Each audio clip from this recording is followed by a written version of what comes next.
নমস্কাৰ বন্ধুসকল, আপোনালোকক স্বাগতম জনাইছো আমাৰ পডকাষ্ট চেনেলটোলৈ। আজি হৈছে পডকাষ্ট চেনেলটোৰ প্ৰথমটো খণ্ড আৰু আজি আমাৰ লগত আছে এজন বিখ্যাত খেতিয়ক, যাক আপোনালোকে সকলোৱে চাগে চিনি পায়েই।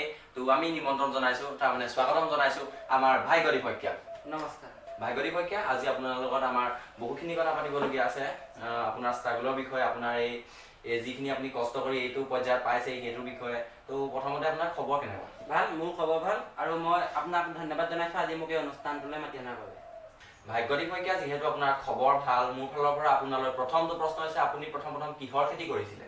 মই প্ৰথম ৰঙালাও খেতি কৰিছিলোঁ। ৰঙালাও খেতি কৰিছিলে। তেতিয়া আপোনাৰ বয়স কিমান? মোৰ বয়স 5-6 বছৰ আছিলে, ভালদৰে মনত নাই। সেই সময়ত মোৰ ৰঙালাওটোৰ ওজন প্ৰায় 1 কুইণ্টেল হৈছিলে। 1 কুইণ্টেল ওজনৰ ৰঙালাও খেতি কৰিছিলে আপুনি? হয় হয় হয়। সেইটো আপুনি কেনেকৈ উঠাইছিলে, মানে কেনেকৈ উঠাই ঘৰলৈ আনিছিলে ইমান ডাঙৰ ৰঙালাওটো, যিহেতু আপুনি খেতি কৰিছে? মোৰ সেই ৰঙালাওটো উঠাওঁতে গাঁৱৰ মানুহসকলে যথেষ্ট সহায় কৰিছিলে।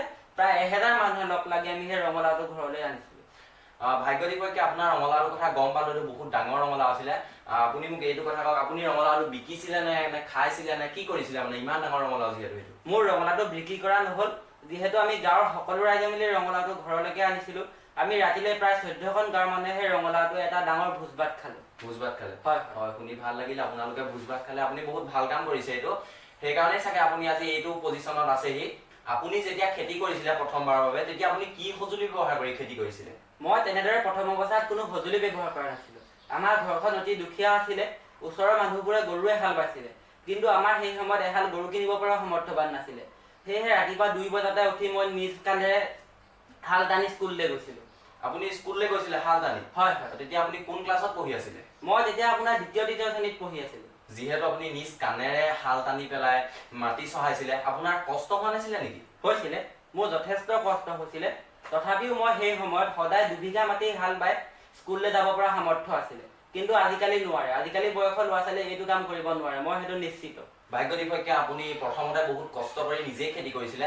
আপুনি সেইটো পৰ্যায়ৰ পৰা এইটো পৰ্যায় কেনেকৈ পালেহি? আপোনাৰ ষ্ট্ৰাগলটো কেনেকৈ কৰিলে আপুনি? মই সেই সময়তে এটা বুদ্ধি খটাইছিলোঁ। মোৰ ঘৰৰ ওচৰৰ যিমানবোৰ মানুহৰ ঘৰত গাহৰি আছিলে, মই সেই গোটীয়া গাহৰি মোৰ নিজৰ খেতিপথাৰত বান্ধিবলৈ দিছিলোঁ। গাহৰি বান্ধি দিয়াৰ লগালগ মাটি চহাই ফা কৰি দিয়ে, আৰু তাত মোৰ খেতি কৰিবলৈ অকণো কষ্ট হোৱা নাছিলে। ভাগ্যদীপ শইকীয়া, আপোনাৰ বহুত ষ্ট্ৰাগলৰ বিষয়ে আমি শুনিলো। এতিয়া আমি জানিব বিচাৰিম, আপোনাৰ বৰ্তমান আপুনি কিহৰ খেতি কৰি আছে আৰু ভৱিষ্যতলৈ আপুনি কি খেতি কৰিব? হয় হয়, মই বৰ্তমান আলু আৰু বিলাহী কৰি আছো, একেলগে একেজোপা গছতে। একেজোপা গছতে আলু আৰু বিলাহী? হয়। কেনেকে কৰিছে? মই বুজি পোৱা নাই কথাটো। এতিয়া অলপমান বুজিবলৈ অসুবিধা হ'ব, মই আপোনাক বুজাই দিছোঁ।